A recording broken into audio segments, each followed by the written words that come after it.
Amigos de Carisma TV, ¿cómo están? Soy Alex Guizar y como siempre me da muchísimo gusto saludarles como cada viernes. ¿Lo puedes creer, mi Rulas? ¿Otra vez es viernes? Rápido pasó esta semana, amigo. No lo puedo Muy, creer. muy rápido, en un abrir y cerrar de ojos. Se pasó la semana. Efectivamente, pero cuando se llegan los viernes, las 20 horas, 8 de la noche, te conectas a Carisma TV porque ya saben que el Rulas y un servidor estamos listos en ¿Qué show? Sí, estamos listos en qué show, señores. Es el momento de que ya mande a los niños a dormir, mande llamar al marido, porque hoy con Alex Guizar vamos a hablar, como siempre, de música. Y cuando habla Alex Guizar de música y yo estoy aquí acompañándolo, siempre hay mucho que decir. Así es, mi buen. Y hoy, bueno, tenemos un tema que seguramente pues les va a llamar mucho la atención porque ya hicimos un programa sobre si el rock está muerto o no en el mundo y ahora pues vamos a aterrizarlo a nuestro país. ¿Ok? Y me gustaría preguntarte, mi buen Rulas, el rock mexicano en este momento, ¿en dónde se encuentra y a dónde crees que va? El rock mexicano, al igual que el rock en el mundo, está colapsando, sí. Hay diferentes expresiones todavía que de alguna u otra manera está en terapia intensiva el rock. Dicho sea de paso, pues sobrevive exclusivamente, particularmente más bien creo decirlo, en nuestra generación y se ha convertido en un punto de conexión entre nosotros, entre nuestra propia generación. Ya es muy recurrente hoy en día, pues es viernes, es sábado, ir por la chelita después de ver que show y sin licencia para conducir. Y ahora sí, irnos al barecito a escuchar un poco de rock en vivo, que es propiamente lo que lo mantiene, no puedo decir que estable, pero subsistiendo, Alex. Sí, y fíjate que acabas de decir algo muy interesante, ¿no? Que todas estas personas jóvenes en su gran mayoría y otros no tanto, que van los viernes y los sábados a pasársela bien a un bar, a escuchar música, pues sigue esta tradición que no ha muerto de que los grupos en vivo tocan rock, ¿no? Ujú, Y dices, ay, vamos a ir a una tocada, a un bar a escuchar rock, y no dicen, vamos a escuchar reggaetón, ujú, sino que es rock, ¿no? ujú, Y no hemos llegado a ese punto en el que los grupos en vivo toquen reggaetón, ujú. sino que el modelo sigue siendo el rock. Aunque sea rock pop, ¿no?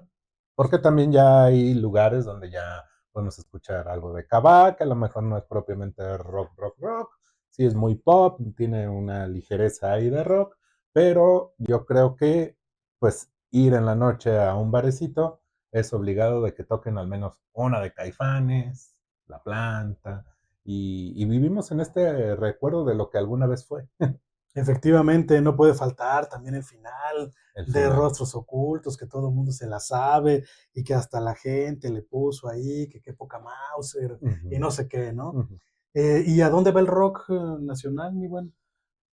¿Va Es, a la extinción? Yo esperaría que no, digo, ya lo dije en 2 programas anteriores, me gustaría pensar que no, pero es un panorama muy difícil, amigo, es un panorama muy difícil, sobre todo por todas estas derivaciones del rock que se han generado, ¿no? Escuchar hoy en día rock and roll es difícil, ¿no? Ya hemos hecho a un lado esta parte del rock and roll y ya nada más es rock aderezado con otros ritmos, ¿no? Sí, efectivamente, el rock ha pasado por una evolución muy importante y pues México no es la excepción y le dio por ahí un toque muy distintivo, muy peculiar, del cual justo vamos a hablar en este país. Pero empecemos por el principio, mi Sí. Rulas.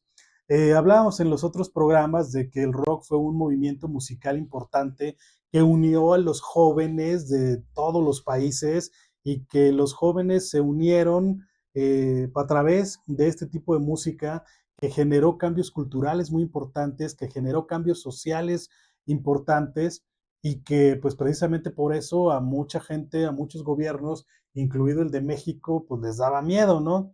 Y la industria del rock como tal inicia en México con un grupo que se llamaba los Teen Tops, Uh ¿no? -huh. Donde estaba el señor Enrique Guzmán, el papá de Alejandra, que fueron en su momento pues muy famosos, los Teen Tops, y una característica que tenían los grupos de esta época es de que no tocaban música original. Ujú, Ellos se dedicaban a hacer covers, que no versiones. ujú, ¿Cuál es la diferencia? Que bueno, los covers es agarrar una canción y repetirla tal cual, ¿no? ujú. Y la versión es que tú eres un grupo que tiene un estilo muy definido y que agarras una canción y la adaptas a tu estilo. Ujú. En ese momento ellos hacían covers y lo único que cambiaba es que las letras eran en español.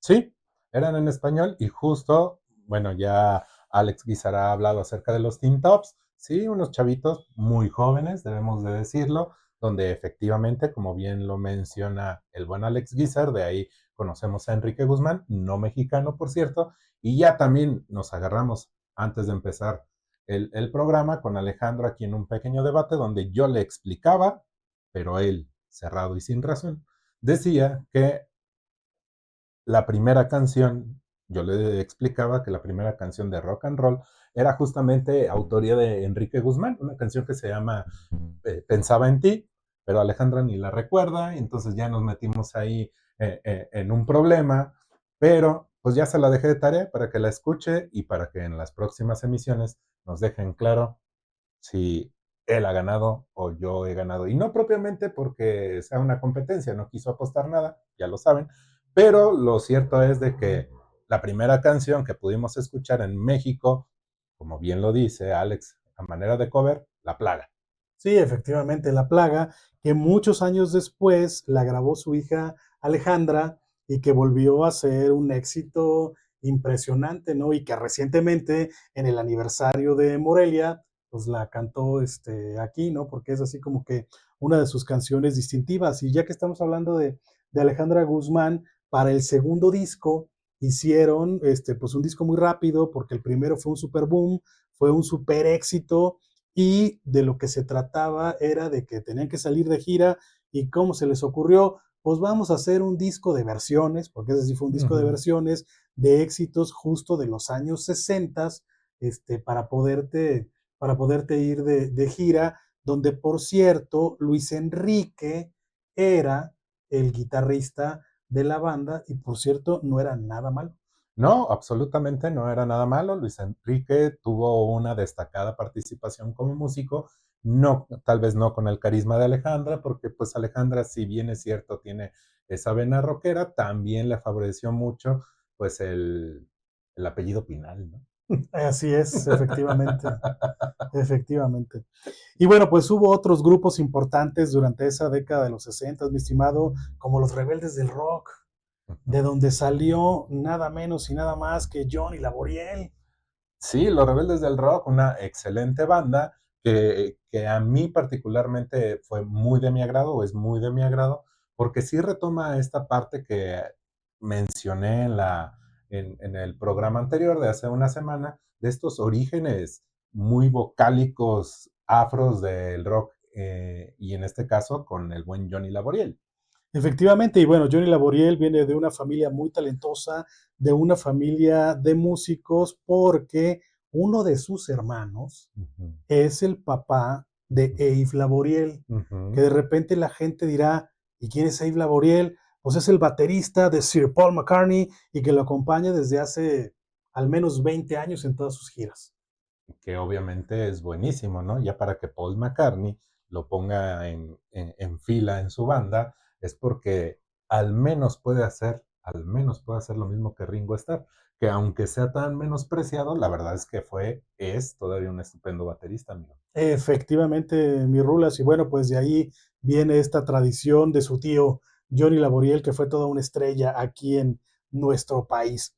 Oye, y otro de los grupos que también funcionaban muy bien y que tuvieron mucho éxito durante esta década de los 60, Los Locos del Ritmo. Los Locos del Ritmo, canción que me recuerda mucho Pólvora, Ujú, así que es. también era algo muy parecido a La Plaga, digamos que era como parte de lo que se escuchaba, se cobereaba, si me permites la expresión, Alex, de lo que podía enganchar a la juventud al menos en México, ¿no? Entonces sí seguían como este mismo patrón con estas canciones extraídas, importadas de Estados Unidos sí, del rock estadounidense, y que de alguna u otra manera fue muy, muy bueno y que pues a muchos de nosotros, me asumo como tal, fue con la música que crecimos, porque era lo que particularmente escuchaban mis padres, estas tres bandas, obviamente otras más, pero fue a mí particularmente lo que me enganchó, debo decirlo, con el rock, amigo. Así es, digo, nuestra generación creció, como dices tú, escuchando de refilón estas canciones y bueno, pues no dejar de mencionar a las mujeres porque estamos en el momento de las mujeres y hubo mujeres muy destacadas también dentro del rock como Angélica María y Julisa. Prefiero a Julissa, obviamente, me parece que era algo Pues más, claro, más eres rock. maestro, ¿no? La Y querías favorita que del fuera la profesor. consentida de tu profesor, ¿no? No, pero Angélica María era una versión muy, muy fresa del rock, ¿no? Si bien es cierto, era la novia de México y tanto César Costa como Enrique Guzmán y como Alberto Alberto eran Vázquez. así como que los que estaban ahí, que la, la, el grosso de la población que escuchaba el rock querían, anhelaban de que se casara con alguno de ellos, particularmente con Enrique Guzmán, situación que no sucedió, y creo que Julissa tenía esa menor carga social, y podía explotar un poco más esta parte, y bueno, ella sí se casó con un rockero como Benny. Así es, integrante de los Jackie, que era Ajá. otra banda también famosa y destacada de ese tiempo. Pero bueno, en esos años, mi buen Rulas, había un grupo de rebeldes, y no hablo de un grupo en particular, sino de un grupo de jóvenes que estaban en contra de este movimiento y que decían, lo que están haciendo es un sacrilegio, Uh-huh. porque el rock es en inglés Uh-huh. y se tiene que cantar en inglés. Y de los grupos más representativos de esa época, estamos hablando del Tri, ¿no? De Three Souls in My Mind, ¿no? Se llamaba Three Souls in My Mind. Y ellos hacían música original, a diferencia de los grupos de los que hemos estado hablando, que hacían covers y que hacían versiones en español. Alejandro Lora y su banda, Three Souls in My Mind, hacían música en inglés porque eran puristas y decían, es que el rock es en inglés, ¿no? Nació en inglés, tiene que vivir en inglés y morirá en inglés. Pero ¿qué crees, mi Rulas? Se pelearon. No, pues la banda no hablaba inglés, entonces pues iban a los conciertos y decían, pues estos tipos qué rayos están diciendo, ¿no? Uh-huh. Y tan es así que pues se llamaban Three Souls in My Mind, ¿no? Tres almas en mi mente, porque iniciaron siendo tres monos y luego crecieron, pero la gente no podía pronunciar eso y le decían el tri, Uh-huh. y vamos a ver al tri, Uh-huh. y entonces pues Alejandro Lora se da cuenta de eso, se pone a reflexionar y dice, a ver, si la banda no puede decir Three Souls in My Mind y dice que somos el Tri, pues vamos a hacer el Tri y vamos a hacer canciones con las que la gente se puede identificar y que las pueda cantar. Y empiezan a componer canciones en español. Y entonces era la controversia que decías que teníamos, ¿no? Porque a lo mejor tal vez Enrique Guzmán compuso la primera rola de rock en español, pero no tuvo trascendencia, digamos, Uh-huh. no pegó, y a lo mejor por eso la paternidad del rock en español aquí en México se la dan a Alex Lora, ¿no? No lo sé. Sí, pero también no debemos de dejar de observar que también tuvieron ahí un conflicto, Three Souls in My Mind, y justo como Alex Lora no tenía los derechos del nombre de la banda, fue que también se obligó a cambiar el nombre, a El Tri. Entonces, tampoco crean que fue algo así como, ay, para que la banda conecte, ¿no? También hubo ahí la rencilla, hubo el problema, y bueno, hasta la fecha algunos, si la memoria no me falla, aún vive el dueño del nombre, pues no puede usar el Three Souls in My Mind. Así es, y bueno, pues le funcionó tan bien que la selección mexicana ya no puede utilizar el tri porque lo registró Alejandro Lora desde finales de los 60, principios de los 70, nunca la había hecho de jamón y de repente ahora se le ocurre el Tri es mi banda. Y Ujú. entonces a la selección nacional ya no le puedes decir el Tri. No, claro que no, la selección mexicana de fútbol. Es la selección mexicana de fútbol. Exactamente. Bueno, y en este grupo de jóvenes rebeldes, por supuesto que no podía faltar una mujer. Esta mujer originaria de Guadalajara, Jalisco, Kenia Avilés, mejor conocida como Kenny and the Electrics, y también inició haciendo rock y cantando en inglés, que por cierto, también pues recientemente aquí estuvo en la ciudad de Morelia, y pues Kenny, mi estimado, es una institución dentro del rock en México. Hay quien dice, que yo soy uno de ellos, Ujú. que la verdadera reina del rock en México es Kenny Sí, y no totalmente. Alejandra Guzmán. Claro, por supuesto, Kenny es la verdadera reina del rock en México, aunque creo que te brincaste algo bien importante, amigo. Que gracias al hijo de un expresidente fue que se dio esta apertura a escuchar el rock. Si no hubiese ocurrido que al hijo de un expresidente de la República le gustara el rock, probablemente seguiría ¿no? ¿No crees? En el Ah, inframundo. no, fíjate, porque, bueno, vamos a, ya que estás hablando de eso, ¿no? Cómo se difundía el rock? En los 60 el rock se difundía en cafés, ¿no? Ajá, Porque sí, no claro. había lugares para tocar. Ujú, Y además, pues no era en la noche, sino empezó en las tardes y empezó el movimiento de las tardeadas. De hecho, hay una canción que habla de esto, donde dice que fue en un café, ¿no? ujú, Donde yo la dejé y un ujú, café donde me enamoré, ujú, que de repente para las nuevas generaciones dicen, ¿y pues qué tiene que ver un café? Pues porque la gente que gustaba del rock y se juntaba en estos cafés, porque ahí era donde se presentaban, ¿no? Cuando empieza cuando empieza este movimiento ya más fuerte de rock y demás, y que empieza a ser, como decíamos, un movimiento rebelde, un movimiento de protesta social y demás, después del concierto de Woodstock en los Estados Unidos, que nosotros tuvimos, nuestro Avándaro, aquí en México, pues resulta que pues se prohíbe el rock, ujú, ¿no? Y hay una canción justo de Alejandro Lora ujú, que dice que ya las quitadas de rock no las quieren quitar, y que ya nada más va a poder berrear el hijo de Díaz Ordaz, porque ujú, también era músico, ujú, ¿no? ujú. Que después produjo a Thalía, Ajá, y al ¿no? propio Tri. Sí, también. Bueno, pero en ese momento estaban peleados. Y entonces la difusión del rock pasa de los cafés a lo que se conocía como hoyos funky. Ujú, Los hoyos funky, digo, no es que hicieran un agujero, hicieran una cueva, ¿no? ujú. Le llamaban hoyos porque eran lugares que de repente los acondicionaban para hacer una tocada, pero pues eran lugares que no estaban pues muy bien acondicionados, ¿no? Y estamos hablando de fábricas viejas o de almacenes, de bodegas y demás que los acondicionaban, y además se tenían que hacer de manera clandestina, porque si no, pues les caía la tira, ¿no? Les caía la chota, ¿no? Y por eso, pues los azules ya no los quiero ver más, ¿no? Sí, ese era el verdadero rock mexicano, desde mi punto muy particular de vista. Cuando hablo justamente del hijo de Díaz Ordaz, pues se genera todo este movimiento de pop que ya, como bien lo dices, pues hasta Thalía alcanzó, ¿no? Entonces se populariza de manera diferente. Yo creo que todavía hay una pequeña, si me permiten la expresión, una pequeña colita de los que siguen pensando o seguimos pensando de que el rock era para la clase obrera, la clase popular. Y ahora, bueno, no ahora, sino posteriormente, pues se ofreció un poco la situación, ¿no? Se aligeró un poco, se popularizó y ya todos podían escuchar rock. Pero sí era una forma de rebeldía, sí era una forma de emancipación, si me permites incluso la expresión, el rock ante la protesta hacia la figura del Estado, ¿no?